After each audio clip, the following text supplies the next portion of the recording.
Hard on the heels of Marchtown meeting in Vermont comes something that is just as defining for the brave little state: maple syrup season. Buckets are hanging off the maple trees, and sap is being collected for the evaporators that convert it into the sweet stuff.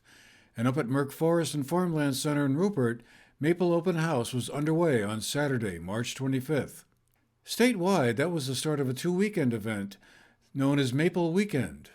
Dozens of sugar houses, large and small, are opening their doors to the public to allow them to check out how the syrup is made, learn about what the difference in their grades is, and maybe to acquire some to make sure that their next helping of pancakes is good to go.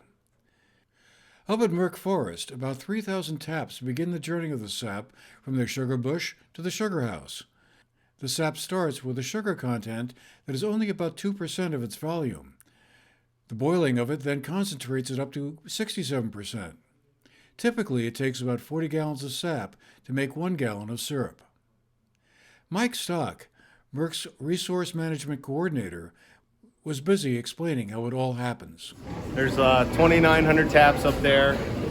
Usually we've done that historically around Valentine's Day. You get like 6 to 8 weeks of viable sap from a tap hole because the trees are starting to heal. They just don't heal as fast as we do. So the closer to March you can wait to tap, the better the end of the season will be.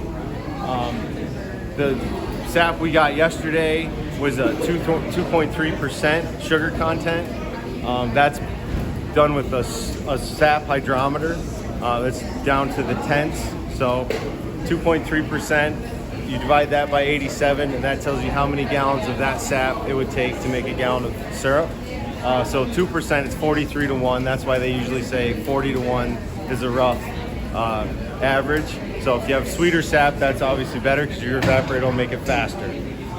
Less sweet sap, it just takes a little longer. So it comes out of the tree, goes into that big tank outside, then we run it into the tank in the back where we filter it. On the days we're taking it from the woods to the tank, some days we'll let it build up in the tank if it runs overnight, because you could get 3,000 to 4,000 gallons of sap. This evaporator goes through 225 gallons an hour. That wouldn't be feasible if it's happening on a daily basis. So there's a reverse osmosis machine that takes water out of it through a membrane. The water molecules fit through the membrane, the sugar molecules don't. So you can adjust it. You could go from 4%, 6%, 15, 20%, depending on the size of your operation. We haven't used it yet because we haven't had a big enough run. This woods runs later because it's north facing and the elevation, which is also exciting because the later in the season, the darker is when you make darker syrup. And that's just because the sap's fermented a little bit because it's warmer outside. So once it's out of the hill and into there, there's another pump that pumps it up to that small tank, which actually runs the evaporator.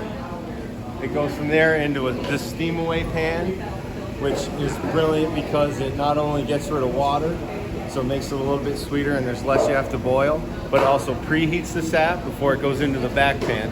So you're not putting 36-degree sap into the evaporator. You're doing it up above beforehand. This thing makes somewhere between 5 and 8 gallons an hour, depending on the sugar content. Obviously, that would double. If you put it in at 4%, it'd be 15-ish an hour.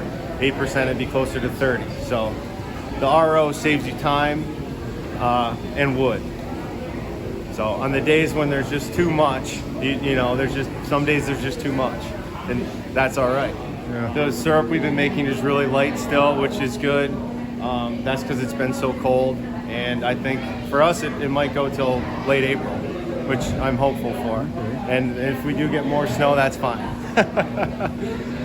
Meanwhile, over on the other side of the evaporator, his wife, Hadley Stock, Merck Forest's farm manager, was describing the finished product to a group of students from UVM.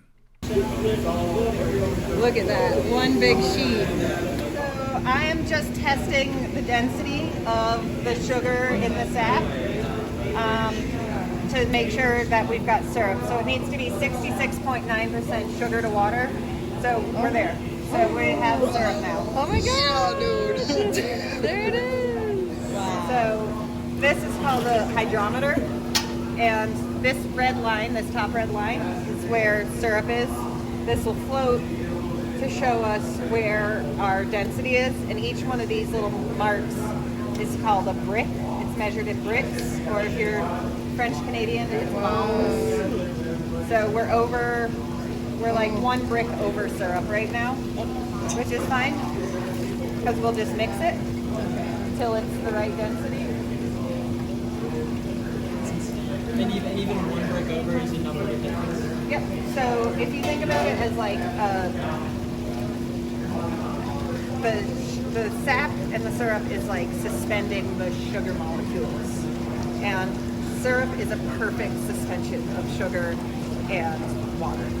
And if it's over, it's not enough to hold those sugars, so the sugars will crystallize, and you'll get like if you did heavy syrup in a glass jar, you'd get crystals like rock candy in the bottom of your jar, which are they look really cool, but it's not, it's not the idea. You're trying to go for syrup. And if you do it under, it could mold. It'll separate. It could get rancid. And that is separated by like seconds of difference. Yeah. The people are just about like that. Yeah. And if that wasn't enough to prime the gears for maple syrup, you could take things to the next level by trying to sort out some answers to questions like this.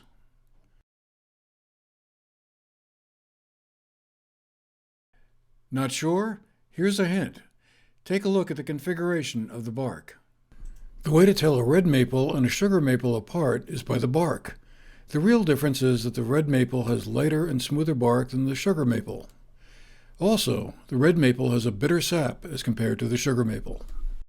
For the GNAT-TV News Project, I'm Andrew McKeever.